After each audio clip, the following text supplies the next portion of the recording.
What the are you doing here, little buddy? Have a rest. Just relax. Take a load off your feet. Welcome to Antimatters. A little update on a little colony today. I had to evict some ants from Paradise, aka the natural setup, a few weeks back. So you're probably wondering, who got the boot? It was the Tetramorium Caespitum, who are now thriving inside of a Gen 4 Wakushi nest. I got them out just in time, I think. Thankfully, the queen was really easy to dig out. Along with the queen, I took a nice heap of brood, plus about 50 to 100 workers. This was all about a month ago, so they rapidly settled into their new nest. No time was wasted, the brood was quickly nourished and matured, leading to a recent mass emergence of fresh new workers. It's safe to say this colony will be pushing 300 by mid-March, I believe. It's currently the 8th of March as of recording. So what's the story behind this colony? I've had these girls for 3 years now. I got them at the first AntCon. And originally there was a parasitic Strongylanaphis testiculaeus, something like that, strong testicle queen, living alongside this queen, but she disappeared a few years back. I think she's dead.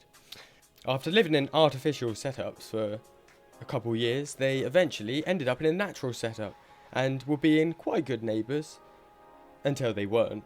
Since coming out of hibernation this spring, these girls have been causing havoc. They've been trying to dominate the Formica fusca and Myrmica rubra they were living with. Unfortunately for them, the other girls were the priority, so these girls got banished.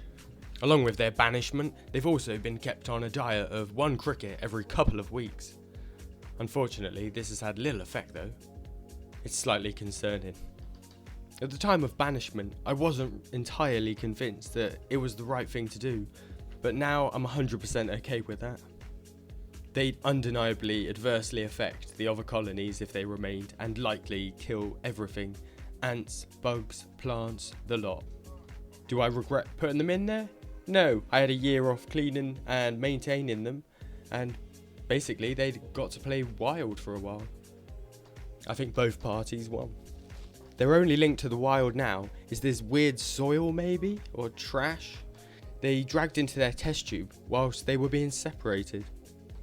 I still can't figure out if the ants make it or not. Time will hopefully tell. It's definitely inert and harmless to the ants though, so there's no rush. No nest is complete without an outworld either, and these girls have a little Gen 3 outworld. It seems ample room right now. Can you guess what they've been getting as a sugar source? Yeah, jelly. The floor's a mess, but the Caespitum are actually very clean ants. If I'd mopped the floors, this outworld would be near immaculate. It's dinner time. 1 diet cricket with sprinkles. You can probably figure out what the sprinkles are. Word travels quickly back to the nest, and the excitement within is clearly visible. They all start running around a little bit more frantically. I didn't boil this cricket like I should have, so it's filthy, and a little mite has hitched a ride. This is the root cause of most mite issues. It's probably best to avoid this scenario completely by freezing or boiling your feeder insects. Half starved, the workers are ruthless.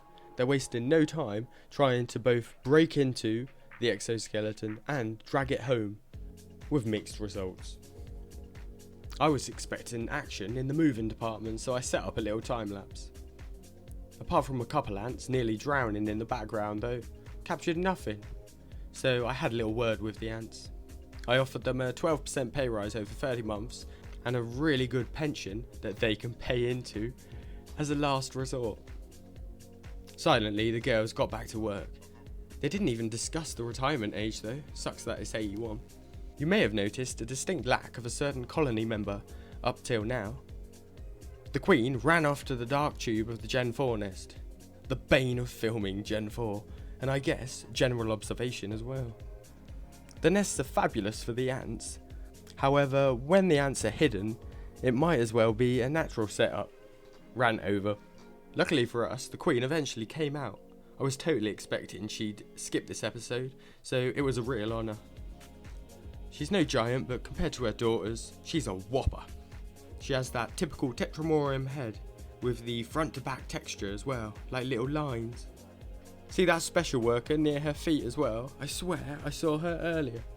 What I think she's doing is drying out her legs upside down before she'll roll over and take her first steps. Good luck, little lady. You're gonna need it having 300 sisters. It's a bit of a shame that the Tetramorium Caespitum couldn't have a permanent part inside of the natural setup. It's definitely for the best though.